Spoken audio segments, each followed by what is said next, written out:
நிச்சயமாக சொல்கிறேன், உங்களை நீங்கள் புரிஞ்சிக்கல. நிச்சயமாக சொல்கிறேன், உங்களை நீங்கள் மதிக்கலை. நிச்சயமாக சொல்கிறேன், உங்களுடைய சக்தி என்னன்னு தெரிஞ்சுக்காம உங்கள் சுய மதிப்பீடை நீங்கள் இழந்தீங்க. அதனால் வாழ்க்கையில் எல்லாத்தையும் இழந்து நிற்கிறீங்க. இப்பையும் மறு வாய்ப்பு, மறுபடியும் நீங்கள் எழணும். எழுந்திருச்சு நடக்கக்கூடிய ஒவ்வொரு விஷயத்தையும் நீங்கள் ஹேண்டில் பண்ணணும். உங்கள் வாழ்க்கையில் பல தரப்பட்ட நிகழ்வுகள் நிச்சயமாக நடக்கும். ஒவ்வொரு விஷயத்தையும் நீங்கள் உருவாக்குவதற்காக தான் இங்கே வந்திருக்கீங்க, அழிப்பதற்காக இல்லை.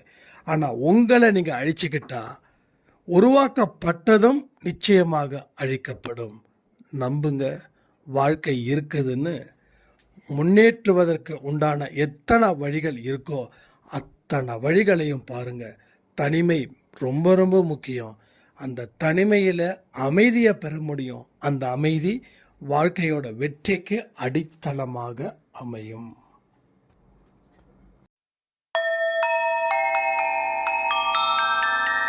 ஓம் சாயிரா சாயிரா, ஓம் சாயிரா சாயிரா, ஓம் சாயிரா சாயிரா, அன்பே சாயிரா, பேரன்பே சாயிரா, அகிலம் தளிக்க ஆத்மா விழிக்க அனுதினம் சாயிரா, எங்கள் அன்பே சாயிரா.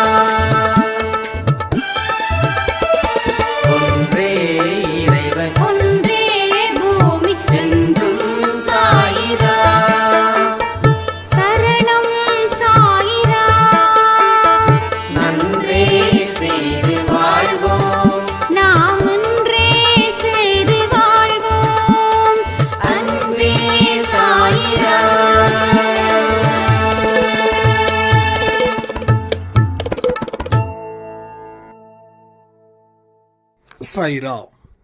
என் உயிரின் உயிரானவர்களே, மனுஷனுடைய தேவைகள், இந்த தேவைகளை எப்படி அவன் ஹேண்டில் பண்ணணும்? வாழ்க்கையில் ப்ரெசண்ட் முக்கியமா, ஃப்யூச்சர் முக்கியமா? நான் ஃப்யூச்சருக்காக உழைக்கிறேன் அப்படின்ற ஒரு வாழ்க்கை ஏற்றுக்கலாமா, இல்லை ஃப்யூச்சரை நினைக்காம இருக்கணுமா? என்னுடைய தொடர் அழுகைகள் எதிர்காலத்தில் நிறுத்தணும் அப்படின்னா நான் என்ன பண்ணணும்? நிகழ்காலத்தை எப்படி ஹேண்டில் பண்ணணும்? இந்த மாதிரி பல கேள்விகளுக்கு பதில் தான் இந்த பதிவு. கடவுளுடைய விருப்பத்தின்படியே இந்த பதிவு இருக்கணும்னு நான் சாய்பா கிட்ட பிரார்த்தனை பண்ணிக்கிறேன். ஏன்னா இது ரொம்ப ரொம்ப இம்பார்ட்டன்ட். இதில் என்ன பேச போகிறோம் அப்படின்னு ப்ராமிஸாக எனக்கு தெரியாது. கடவுள் சொல்லக்கூடிய வார்த்தைகளை எல்லாத்தையும் நீங்கள் பார்க்க போகிறோம். ப்ரெசண்ட், ஃபியூச்சர், பாஸ்ட்டை பற்றி இங்கே பேசலை. பாஸ்ட்டை பேசக்கூடாதுன்றதுக்காக பாஸ்ட் லைஃப் வேண்டாமா அப்படின்னா, பாஸ்ட் லைஃப்பையும் வச்சுக்கிட்டு தான் ப்ரெசண்ட்டையும் ஃபியூச்சரையும் பார்க்கவே போகிறோம். கடந்த காலத்தில் வச்சு தான் நிகழ்காலத்தையும் எதிர்காலத்தையும் பார்க்க போகிறோன்னு சொல்கிறேன். இப்போ கடந்த காலத்தை மறுக்க முடியாது, அழிக்க முடியாது. மறக்க முடியாததோ அழிக்க முடியாததையோ அந்த சவால்களெல்லாம் நம்ம ஏற்றுக்க போகிறதுனால இல்லை. ஏன்னா நடக்கக்கூடிய விஷயத்துக்கு மட்டும்தான் நம்ம ஃபைட் பண்ண போகிறோம். நடக்காத விஷயத்துக்கு நம்ம ஃபைட் பண்ண போகல. அதாவது போராடுறதுக்கு எதுக்கு போராடுறோமோ அதுக்கு போராட போகிறோம். அப்போது போராட்டத்துக்குன்னு ஒரு மதிப்பை நம்ம கொடுக்க போகிறோம். அப்போ போராடுவதற்குன்னு ஒரு ஆரோக்கியத்தை நம்ம வளர்க்க போகிறோம். அது உடல் ரீதியாக, மன ரீதியாக, அது உங்களுக்கே தெரியும். உடல் ரீதியாகவும் நீ ஆரோக்கியமாக இருக்கணும், மன ரீதியாகவும் நீ ஆரோக்கியமாக இருக்கணும். இந்த ரெண்டு ரீதியாகவும் நீ ஆரோக்கியமாக இருந்தால் தான் நீ நிகழ்காலத்தில் போராட முடியும், எதிர்காலத்தில் சாம்ராஜ்யத்தை உருவாக்க முடியும். புரியுதா? அப்போ கடந்த காலம் எதுக்கு தேவை? நிறைய பேர் சொல்கிறாங்களே கடந்த காலத்தை மறந்துடுங்க. மறந்துடுங்கன்னா மறந்துட முடியுமா? நிறைய பேர் சொல்லுவாங்க பழசை மறந்துடு. சரி, சொன்னவங்க மறக்க முடியுதா? ஸோ சொன்னவங்களால் மறக்க நிச்சயமாக முடியாது. அப்போ சொன்னவங்களால் பழசை மறக்க முடியாது. ஆனால் அட்வைஸ் நிறைய பேர் பண்ணுவாங்க. ஏன்னா அட்வைஸ் பண்ணுறதுக்கு துட்டு கொடுக்க வேண்டிய அவசியம் இல்லை. அப்போ பழசை மறந்துடு, பழசை மறந்துடு, பழசை மறந்துடு, பழசை மறந்துடு, என்ன நடந்தாலும் மறந்துடு. அதை ஏன் நீ நினைக்கிற? அப்போ பழசை எந்த மனுஷனாலையும் மறக்கவே முடியாது. ஏன்னா ஒவ்வொரு அனுபவங்களும் ஒவ்வொரு நிகழ்வுகளும் நம்ம ஆன்மாவுக்குள்ள பதிவுகள் மூலமாக பெறப்பட்டது. கல்வெட்டில் எழுதின எழுத்தை அழிக்க முடியாதது போல மனசினாலையும் ஆழ் மனசினாலையும் ஆன்மாக்களின் மேலேயும் எழுதப்பட்ட எந்த ஒரு எழுத்தையும் யாராலையும் அதை அழிக்கவே முடியாது. அப்போ பழசு எனக்கு தேவை.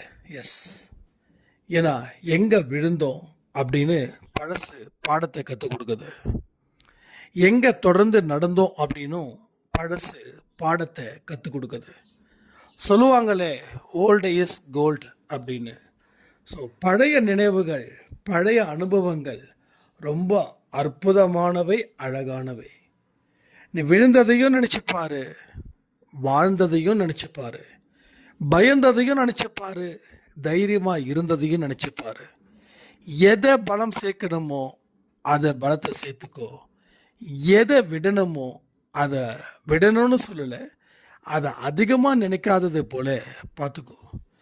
எப்படிப்பட்ட விஷயங்களை நீ உருவாக்கும் போது நீ ஒரு கல்லை செதுக்கக்கூடிய ஒரு சிற்பி போல நீ இருக்க. அப்போ மதிப்பு மிக்க ஒரு விஷயமா இங்கே நடக்குது.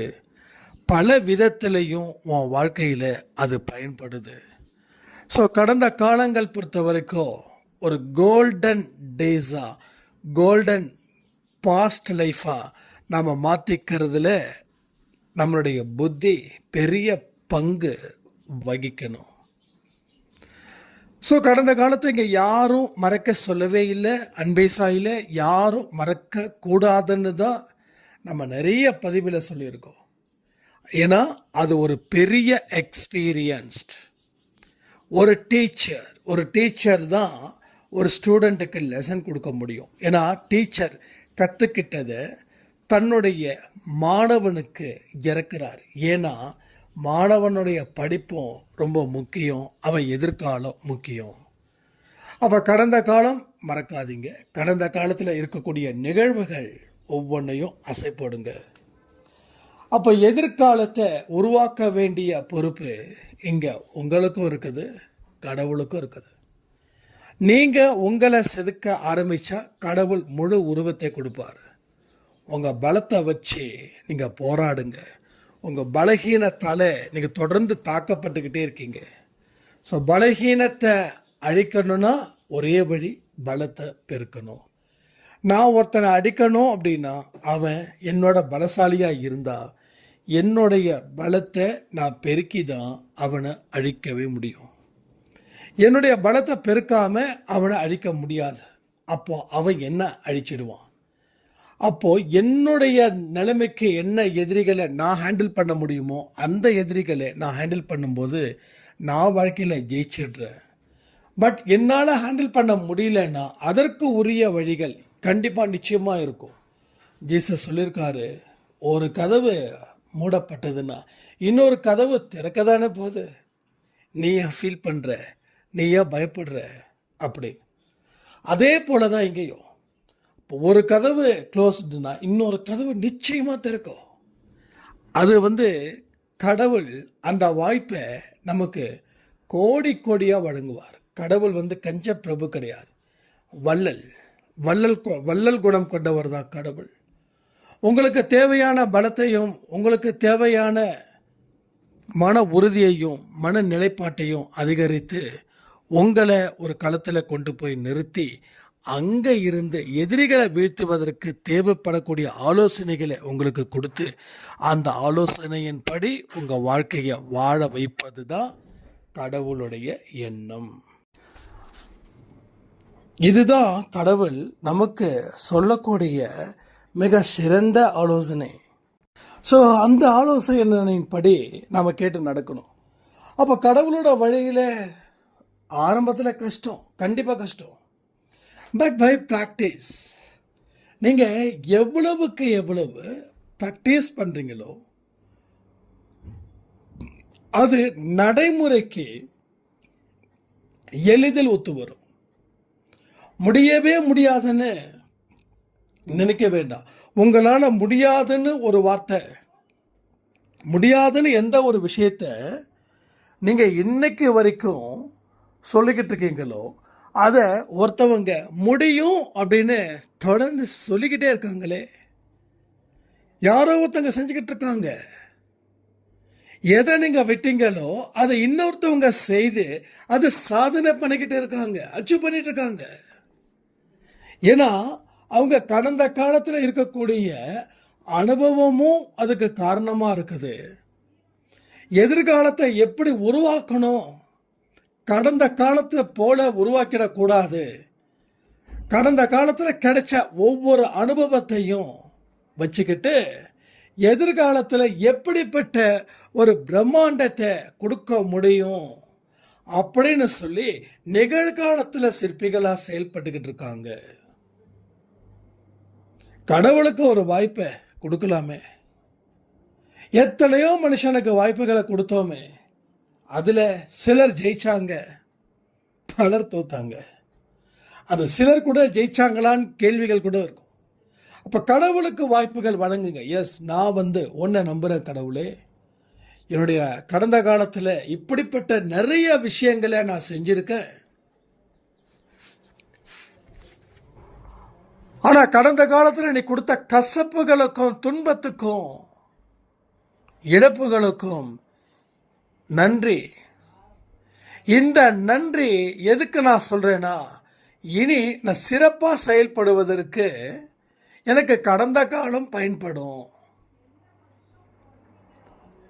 இன்னைக்கு நான் சிறப்பாக செயல்படுறேன் அப்படின்னா கடந்த காலத்தை நல்லா புரிஞ்சுக்கோங்க.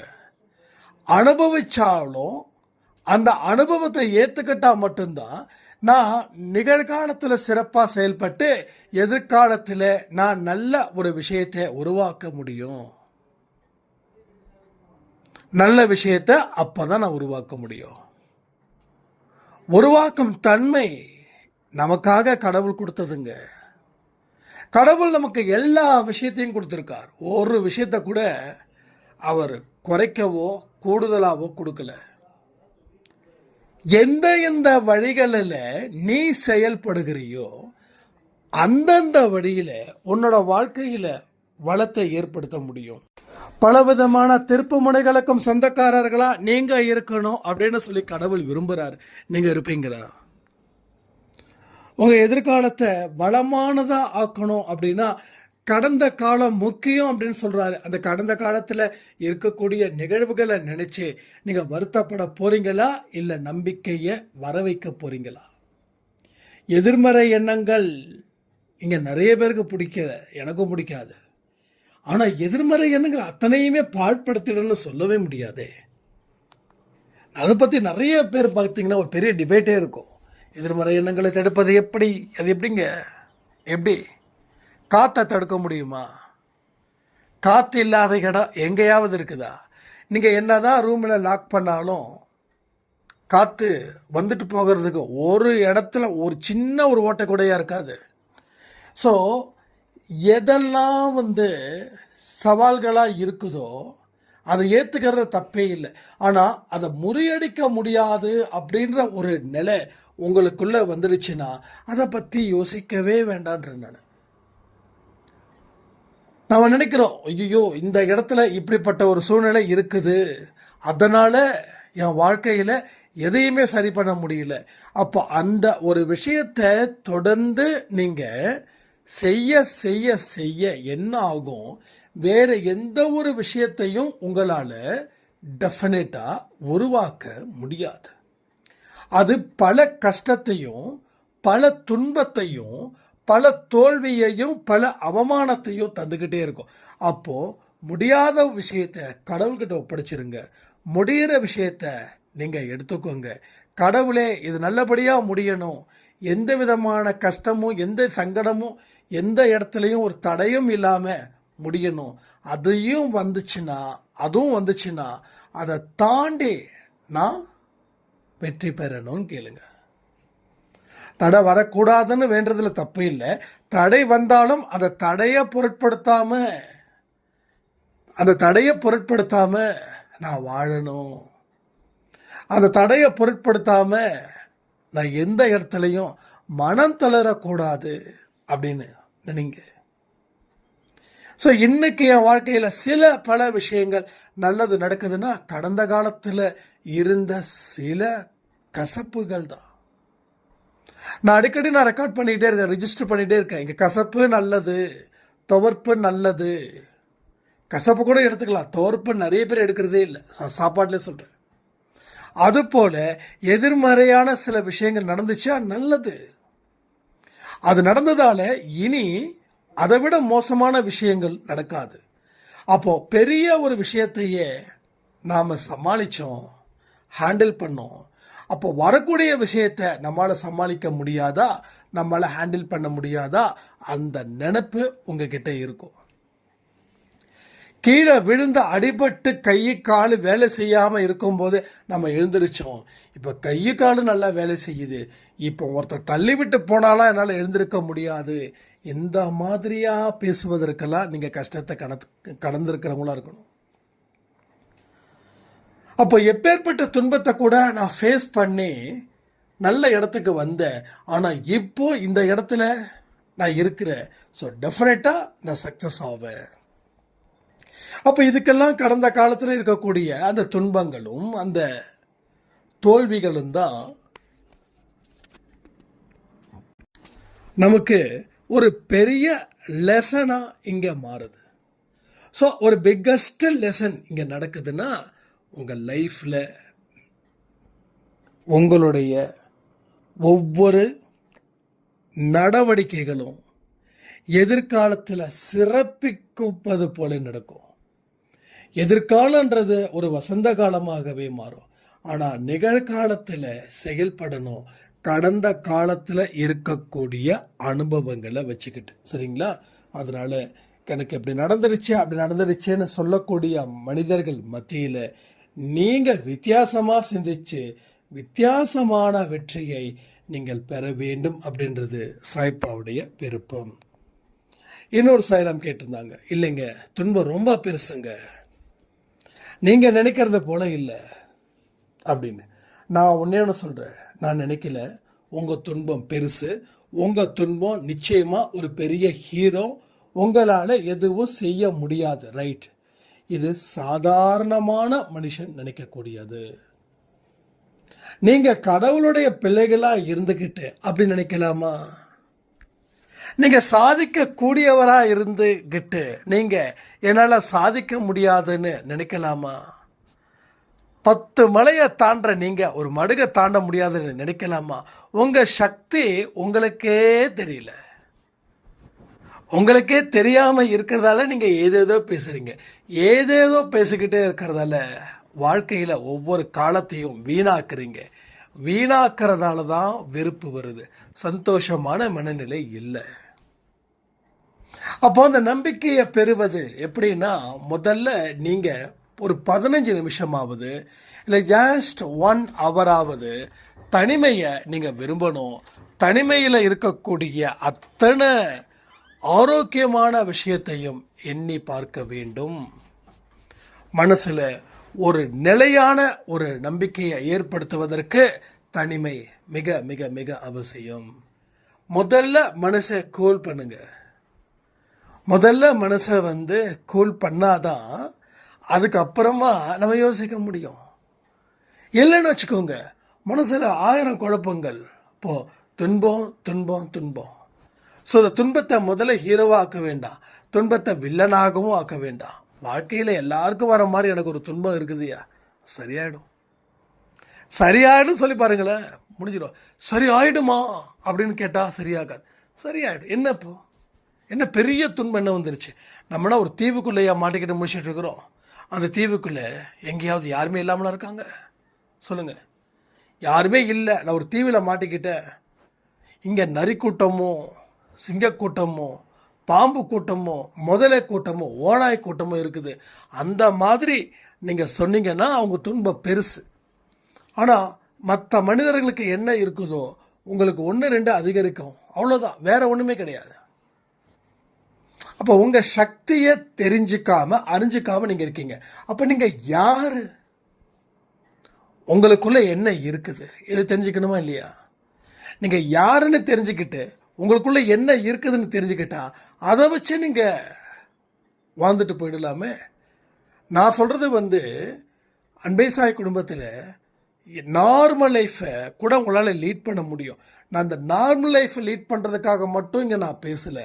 அதை விட எக்ஸ்ட்ராடினரியாக ஒரு லைஃப்பை நீங்கள் லீட் பண்ணணுன்ற ஒரு பர்பஸில் தான் நான் இங்கே தொடர்ந்து பேசிக்கிட்டு இருக்கேன். அப்போ துன்பத்தை நிச்சயமாக முறியடிக்கலாம். இது ஒரு பெரிய விஷயமே இல்லை. மாயா மந்திரம் எதுவுமே தேவையில்லை. ஒரே ஒரு விஷயந்தான். முடியும்னு நினைக்கக்கூடிய ஒரு மந்திரம் இருந்துருச்சுன்னா அந்த மந்திரத்தோட சக்தி நீங்கள் என்ன நினச்சிங்களோ அதை சாதிச்சுட்டு போயிட்டே இருக்கும். முடியாதுன்னு நினச்சிட்டிங்கன்னா அதே தான், முடியவே முடியாது. எத்தனை பேர் உதவி பண்ணவும் முடியாது. ஏன்னா நீங்கள் சோர்ந்து போயிட்டீங்க.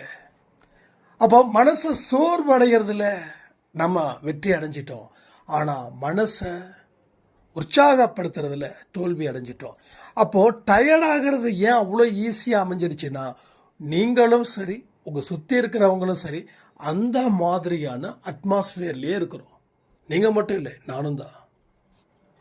நானும் ஒரு 10 பேரை பார்த்தா 10 பேரும் அப்படி உற்சாகமாலாம் பேசலை. 10 பேரில் 9 பேர் சலிச்சுக்கிட்டு தான் பேசுகிறாங்க. ஒருத்தர் பேசாமல் இருக்கிறார், அவர் பேசுறதில்ல, அவர் ஆமாஸ் போட்டுட்டு போயிட்டார். ஆனால் 9 பேரும் ஆமாங்க என்னங்க வாழ்க்கை, அவ்வளோதான் முடிஞ்சிருச்சு. ஏதோ சொல்லுவாங்க, இது தேராதுன்னு சொல்லுவாங்க இல்லையா, அது மாதிரி. ஆமாம், நான் தேராத டிக்கெட் கிடையாது. நம்ம தேரக்கூடிய டிக்கெட், புரியுதுங்களா? நம்ம தேரக்கூடியவர்கள் தான் நம்ம. ஸோ தேர்ச்சிகள் எங்கே இருக்குது? உன் மனசில் இருக்குது. நீ வீழ்ச்சி அடையலை, வளர்ச்சி அடைஞ்சிட்டு இருக்கன்னு நம்பு. வீழ்ச்சி அடைகிறத நம்புகிற, வளர்ச்சி அடைகிறத நம்பியாமல் இருக்கிற. இப்போ நம்ம தேராத செல்லா காசா, தேராத டிக்கெட்டுங்களா? அப்போது ஒரு விஷயத்தையும் எப்படி எடுத்துக்கிறோன்றதை பொறுத்து உன் வாழ்க்கை மாறுது. ஒரு விஷயத்தையும் எப்படி பார்க்குற அப்படின்றத பொறுத்து உன் பார்வை மாறுபடுது. என்னமோ சொல்லுவாங்க, பனை மரத்துக்கு கீழே பாலை குடித்தா கல் குடிச்சு தான் சொல்லுவாங்க அப்படின்னு. அப்படி பார்க்குற பார்வை, நீ தீவிரமாக பேசலை, தீவிரமாக பார்க்கல. அவங்ககிட்ட ஒரு என்கொயரி பண்ணி என்ன குடிக்கிற, பால், பாலை, அதோடு நிறுத்திக்கணும். அவன் பனை மரத்துக்கு கீழே இருக்கிறான், கண்டிப்பாக கல் தான் கொடுக்குறான்னு சொல்லி இவன் 10 பேர்கிட்ட சொல்லுவான். பனை மரத்துக்கு கீழே நின்று கல் குடிக்கிறது அவ்வளோ பெரிய பாவம் செய்யலாம்.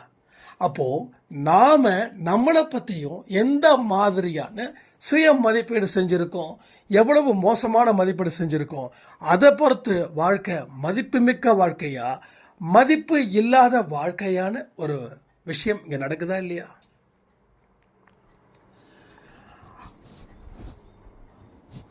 அப்போ உங்களை பற்றி ஒரு விஷயத்தை நீங்கள் முடிவு பண்ணியிருக்கீங்க. அந்த முடிவு பண்ணது தான் தப்பே தவிர நீங்கள் தப்போ இல்லை, கடவுள் தப்போ இல்லை, உங்கள் கர்மா தப்போ இல்லை, உங்கள் பாதை தப்போ இல்லை. நீங்கள் முடிவு பண்ணதால அந்த விஷயத்தை முடிவு பண்ணீங்க. நீங்கள் முடிவு பண்ணலைன்னா அந்த விஷயத்தை முடிவு பண்ணியிருக்க மாட்டீங்க. அப்போ தப்பாக முடிவு பண்ணால் சரியாக முடிவு பண்ண கடவுள் ஒரு வாய்ப்பை கொடுக்குறாரு. திரும்பவும் சொல்கிறேன், உயிர் இருக்கிற வரைக்கும் வாய்ப்பு இருக்குது. உயிர் உன் உடம்புல இருக்கிற வரைக்கும் வாய்ப்பு இருக்குது. இதுக்கு மேலே என்ன கான்ஃபிடென்ட் கொடுக்க முடியும்? இது ரியல் தானே? அப்போ உயிர் இருந்தும் வாய்ப்புகள் இல்லைன்னா அது நம்மளோட மடத்தனம். அப்போ நம்ம முடிவு பண்ண விஷயம் தப்பாக இருக்குது. எனக்கு துன்பம் துரத்துது. துன்பம் என்ன துரத்துது? நீ தான் துன்பத்தை துரத்துற. ஒரு சேர் போட்டிருக்கோம், சுற்றியும் ஓடிக்கிட்டே இருக்காங்க 2 பேர். இப்போ யாரை துரத்துறாங்க? இவர் ஓடுறதால அவர் ஓடுறார், அவர் ஓடுறதால இவர் ஓடுறார். அப்போ நிற்கும் போது தான் தெரியும். அப்போ துன்பம் துரத்தும் போது ஏன் நம்ம ஓடிக்கிட்டே இருக்கிறோம்? ஓட வேண்டாம், நில்லுங்க. என்ன ஆகிட போகுது? எதிர்த்து கேள்விகளை கேளுங்க. பல விஷயத்தை பேசுங்க, ஆதாரபூர்வமாக பேசுங்க. ஆதாரம் இல்லாமல் உங்களை நீங்கள் தப்பாக கணிக்க வேண்டாம். ஆதாரத்தோடு இது பண்ணுங்க. ஒருத்தவங்க தோத்துட்டாங்க, நீ தோத்துட்டேன்னா நம்ம வாழ்க்கையை பூரா தோத்தோமா? ஆனால் அன்னைக்கு ஜெயிச்சோமே, அன்னைக்கு ஜெயிக்கும்போது இந்த கூட்டம் வந்தது, இன்னைக்கு தோக்கும்போது இந்த கூட்டம் ஓடுது. அப்போது நம்ம பிறந்ததில் இருந்து தோக்கலை, 1-2 தோல்விகளை சந்தித்தோம். அது என்ன அர்த்தம்? நம்ம அறிவை சரியாக பயன்படுத்தலை, நேரம் சரியாக குடிக்கல, கணிச்சது தப்பாக போயிடுச்சு, எடுத்த பாதை தப்பாக போயிடுச்சு. எடுத்த பாதை தப்பு, அவ்வளோதான். நம்ம எடுத்த எல்லாமே சரி, ஆனால் எடுத்த பாதை தப்பு. அந்த பாதையை சரி பண்ணிட்டா சரியாக இருந்திருக்கும். வாழ்க்கையில் நான் ஒரு வீடு கட்டணும் அப்படின்றா இது தப்பா, இதில் குற்றமா? ஆனால் எப்போ கட்டணும் அது முக்கியம். பேங்க்கில் லோன் கொடுக்குறாங்க அப்படின்றதுக்காக நான் கட்டிட முடியாது. பேங்க்கில் லோன் கொடுக்கட்டும், நீ கையில் எவ்வளோ காசு போடுற, எவ்வளோ லோன் வாங்க போகிற, அந்த லோன் முடியும் போது எவ்வளவு வட்டியும் சேர்த்து கட்டுற, அப்போ வீட்டோட வேல்யூ என்ன, அதுக்கு வாடகை வீடு பெஸ்ட்டா, இதெல்லாம் யோசிக்கும் போது கரெக்டாக இருக்கும். எல்லாரும் வாங்குறாங்க நானும் வாங்குறேன்னா நீ முடிவே எடுக்கலை. என்ன முடிவு எடுத்த? அடுத்தவன் எடுத்த முடிவு உன் முடிவா? அப்போ அடுத்தவன் வழி உன் வழியா? அடுத்தவனோட வழி நம்ம வழியாக ஏற்றுக்க விரும்பலை. அடுத்தவனோட வெற்றியை கூட என் வெற்றியாக பெற முடியல. எதிர்த்தவன் ஒருத்தன் ஜெயிச்சிட்டான் அப்படின்னா என்னால் சந்தோஷமாக இருக்க முடியல, அந்த வெற்றி எனக்கு சொந்தம் இல்லை. அப்போ அடுத்தவன் எடுத்த முடிவு எப்படி உன் முடிவை நினச்சி நீ எடுக்கிற? ஸோ சிந்திச்சு செயல்படக்கூடிய காலத்தில் நம்ம இருக்கிறோமா அப்படின்னா சத்தியமாக இல்லை. இதுக்கு நம்ம வருத்தப்படணும். இந்த வருத்தம் இதுக்கு தான் வருத்தப்படணும் தவிர துன்பம் நடந்துருச்சுன்னு வருத்தப்படக்கூடாது. துன்பம் நடந்துச்சு, எஸ், நான் சரியான முடிவு எடுக்கலை. சரியான முடிவு எடுக்காமல் இருந்ததால் என்னுடைய எந்த ஒரு விஷயத்தையும் நான் ஒழுங்குபடுத்தலை, ஒழுங்குபடுத்தக்கூடிய நடவடிக்கையில் நான் இறங்கலை. இனி நான் எடுக்கிறேன்னு சொல்லுங்களேன், தாராளமாக சொல்லுங்கள். உங்களுக்கு தாராளமான வெற்றியை அள்ளி தருவார். என்ன திரும்பவும் சொல்கிறேன், அவர் கஞ்ச பிரபு இல்லை, வள்ளல் பிரபு. நீங்கள் கேட்டுட்டு போய் நில்லுங்க, கேட்காமலே கொடுத்துருவார். ஒரு ஓனர் கிட்ட நம்ம ஒர்க் பண்ணுறோம் அப்படின்னா ஓனர் 10 சொன்னால் நாம் 20 செஞ்சு முடிக்கிறோம். ஓனர் என்ன பண்ணுறாரு? அப்போ இவன் வரதுக்கு முன்னாடி எனக்கு இவ்வளோதான் லாபம் இருந்தது, இவன் வந்ததுக்கப்புறம் லாபம் 2 மடங்கு. இப்போ அந்த ஓனர் உங்களை விட்டுட்டு போயிடுவாரா? இல்லை நீங்கள் அந்த ஓனர்கிட்ட கேட்கணுமா? இதை பாருங்கள், நான் இவ்வளோ தூரம் சம்பாதிச்சுட்டு நீ கொடுக்கணும். ஓனரே கூப்பிட்டு தோல் மேலே கை போட்டு, நீ நல்லா சம்பாதிக்கிற, எனக்கு நல்ல லாபத்தை கொடுக்குற, அதனால் இந்தா சேர்த்து வச்சுக்கோன்னு கொடுப்பார். ஸோ உண்மையான ஓனர் கொடுப்பான். அந்த ஓனர் அறிவானவனாக தான் கொடுப்பான். ஆனால் அந்த ஓனருக்கு அறிவு இல்லைன்னா கொடுக்க மாட்டான். இப்படி கொடுத்தா என்ன ஆகும்னு சொல்லி விட்டுருவான். அப்போ என்ன பண்ணுவார்? இவர் வேலை செய்வார், நல்ல ரிசல்ட் காட்டியும் நமக்கு மரியாதை இல்லைன்னா போயிடுவார். அதுக்கப்புறம் ஓனர் வந்து வேலைக்கு போயிடுவார், இங்கே வேலை செஞ்சவர் ஓனர் ஆகிடுவார். இதுவும் நடக்கும். அப்போது ஒரு முதலாளியை தக்க வச்சுக்கிறதும் ஒரு ஓனரை தக்க வச்சுக்கிறதுக்கும் 2 பேருக்கு இருக்கக்கூடிய ரிலேஷன்ஷிப் வந்து கணவன் மனைவியை விட இன்னும் உயர்ந்த உறவுகளாக இருக்கணும். அப்படி இருக்கும்போது எல்லாமே இங்கே சிறப்பாக இருக்கும். அப்போது கடவுளுக்கும் ஒரு பக்தனுக்கும் இருக்கக்கூடிய உறவும் அப்படிப்பட்ட உறவு தான். இந்த உறவை சரியான முறையில் ஹேண்டில் பண்ணிட்டா கடவுள்கிட்ட நீங்கள் டிமாண்ட் பண்ணவே வேண்டாம், எல்லாமே கிடைக்கும். நான் சொல்கிறேன்ல, நினச்சது மட்டும் இல்லை, நினைக்காததையும் கொடுப்பாரு. எப்படி கொடுப்பாரு? ஏன் கொடுப்பாருன்னா, இந்த மாதிரியான விஷயங்களை நீங்கள் செய்வதன் மூலமாக வாழ்க்கையில் நடக்கக்கூடிய சுவாரஸ்யத்தை நீங்கள் நிச்சயமாக அனுபவிக்க முடியும். அதுதான் நான் சொல்கிறேன், மீண்டு எழணும். மறுபடியும் வாய்ப்பு காத்துக்கிட்டு இருக்கிறது.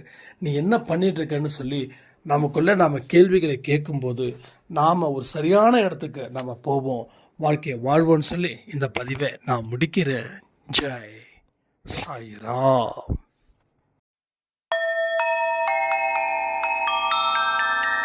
ஓம் சாயிரா சாயிரா, ஓம் சாயிரா சாயிரா, ஓம் சாயிரா சாயிரா, அன்பே சாயிரா, பேரன்பே சாயிரா, அகிலம் தளிக்க ஆத்மா விழிக்க அனுதினம் சாயிரா, எங்கள் அன்பே சாயிரா. ஒன்றே